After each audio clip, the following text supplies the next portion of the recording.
All greetings everyone. I'm Krishna Katyal and I'm going to present a contrast between biological and artificial neural networks. And this presentation is co-presented by Bradley Ellis, who helped me and acted as my mentor. So first of all, that I would like to talk about what are ANNs. ANN are artificial neural networks. They are the mere imitation of the biological neural networks that we have. So ANNs are they are unlike biological neural networks in many ways. So and they are alike biological neural networks in many ways because they both help in computation. They both are can be help in learning. They provide animals and machine the ability to learn. So how much complexity do we need to capture the computation power of the nervous system? First of all, I would like to, yeah. So for biological neural networks, we have different kind of neurons that help us in different kind of muscles. We have different kinds of neurons for muscles and for sensory organs. And same do we have different types of neural networks. For example, if we want to compute something that has a relationship with its previous values, then we have LSTMs. If we want to do a computation with the help of images, then we have convolutional neural networks, so on. So with different problems, we have different type of neural network, and with different things, we have different type of biological neural networks.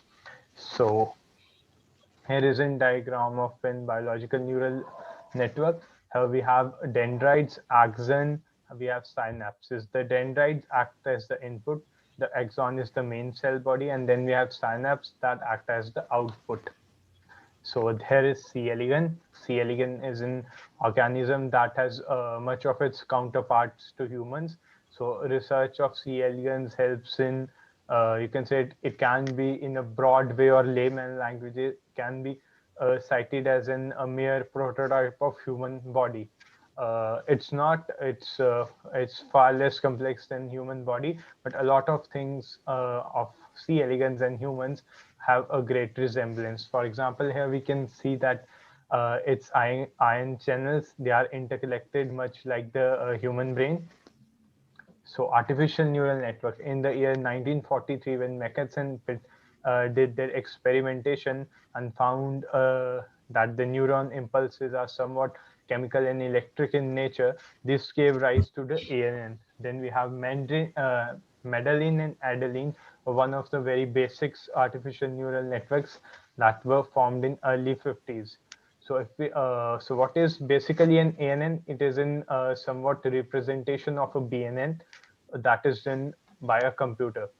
So much like a BNN, we can do a lot of things that many of us have used Siri that is developed by Apple, or we have used a lot of things like object detection and object recognition, natural language processing. All are them are achieved by the means of ANNs. So here is an example of an ANN. So how it is not similar to our neocortex, because you can see that it's in 4-layer network. It doesn't make a mesh-like structure. The topology of a biological neural network is very different than an ANN. Here we have just a simultaneous layer of networks, but in case of BNN, we have a huge interconnection here. Every node in a BNN is someone connected to the other node by a huge mesh. You can say a huge crumbled mesh of connection. But in case of ANNs, you can see that it's far more simple. And the difference in ANN and BNN also occurs in many ways, like fault tolerance. Since the BNNs are interconnected with one another, it is decentralized. It's decentralized, so it has better fault tolerance capacity. For example, even if 1 or 2 layers are not working well, we still have other connections, which is unlike in case of ANN. For example, in this picture, if this layer is not working well, my whole of the network become redundant. But if we take a ANN here, if some nodes in the center pass, I guess my cursor is visible. Hello. Am I being audible? Yeah. Oh, okay.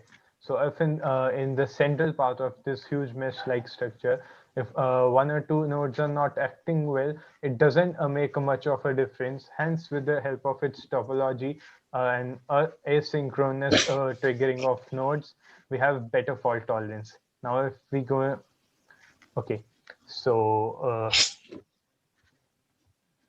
power consumption and topologies, as earlier mentioned by me, due to the due to its due to the asynchronous and synchronous difference in triggering, they have a lot of different functions.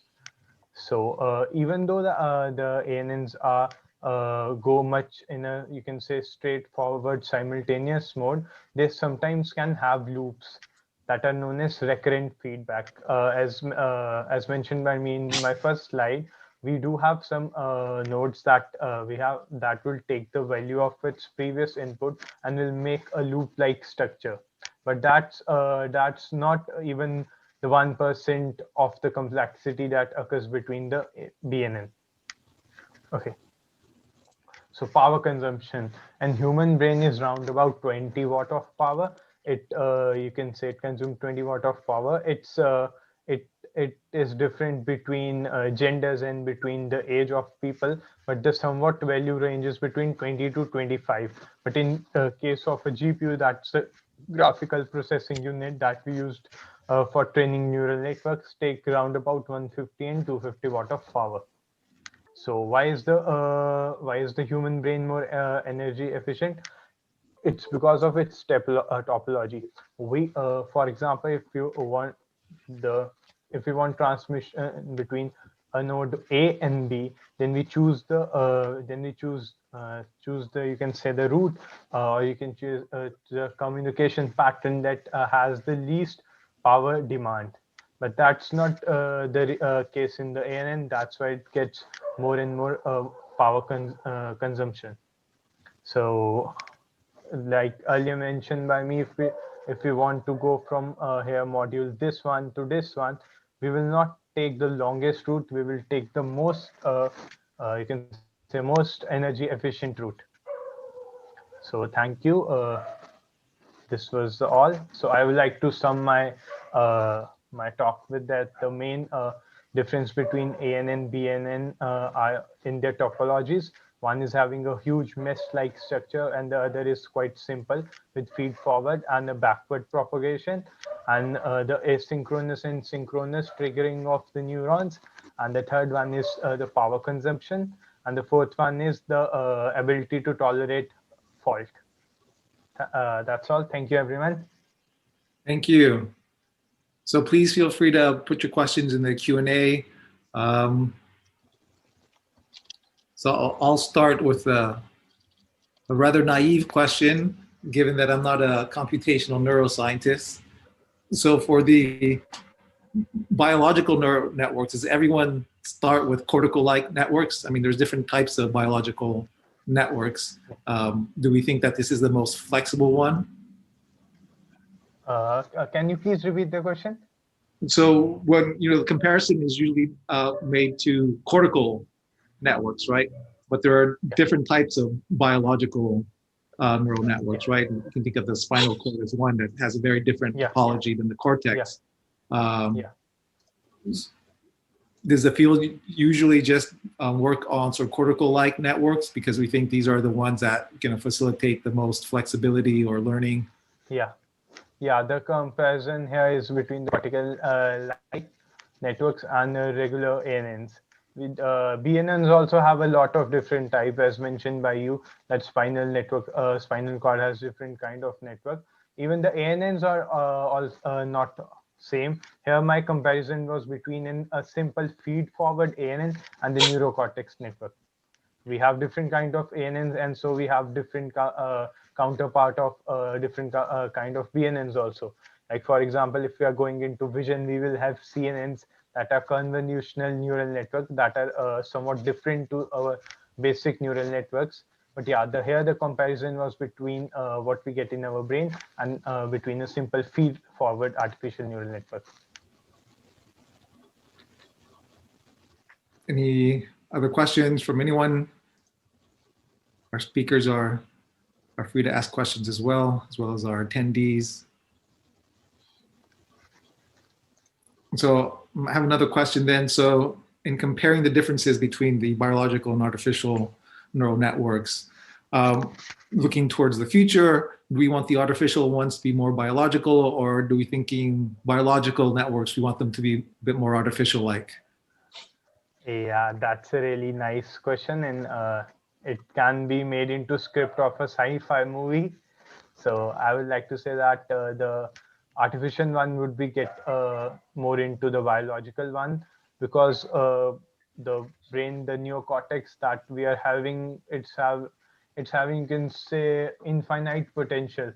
Humans can be artists, they can be engineers, they can be poets, they can be anything, and all that is because of the what part of brain and how we are using that brain. So yeah, the as we can see the from last 50 to 60 years, the ANNs are getting more in like the BNNs. Like for example, when it all started, the ANNs were just used to compute the OR and AND function. For example, if you are computing the OR function, you know that when we have two on values, to one values, the output is one, and if we have one zero, then it will also be one. But if we have two zeros, then it would be zero. So when the ANN started, they were doing it pretty well. But then the question is XOR, if you selective OR came, and then we had to you can say improvise it and add a further layer for an complex decision. For example, now when we are moving up with further when we are developing further computation methods, then we are having the ability to make it more like a mesh-like structure. For example, the human brain is said to have 10 to the power of 7 neurons, whereas the maximum that we are having in an artificial neural is 10 to the power of 3 or 4. That's a lot of difference. So yeah, we are going in the processes of making ANNs much like the BNN, but we are still a lot of, you can say, years behind that. But I guess one day it will come that when we will able to replicate the brain, not wholly, but yeah, in a partial manner. We are doing it in a partial manner, but we will able to do that asynchronous and synchronous triggering of ANNs, much like the BNNs that we have. And we'll be able to make it much more fault tolerant and much more energy efficient. And you can say brain can do a diversity of tasks. A person who is an artist can also be a logical person, can be a mathematician. But the ANN that we are developing are not much versatile. They are, for example, if we have CNN, they can only do the things that are required for the images. And if you have, for example, an attention layer for NLP tasks, it's only good for understanding the language part. So yeah, I think in coming time, maybe in 1 or 2 decades, or even less, we will able to have versatile kind of neural networks, because neural networks also have more than 15, 16 varieties. We have perceptron, we have Adeline, Madeline, convolutional neural networks, feed forward neural networks. We have our residual block networks. So yeah, one day I think there would be a mixture of all of these networks that would be a lot more similar to the brain. Thank you again. Yeah, Nice thorough answer. So we'll go ahead and move on to our next presentation from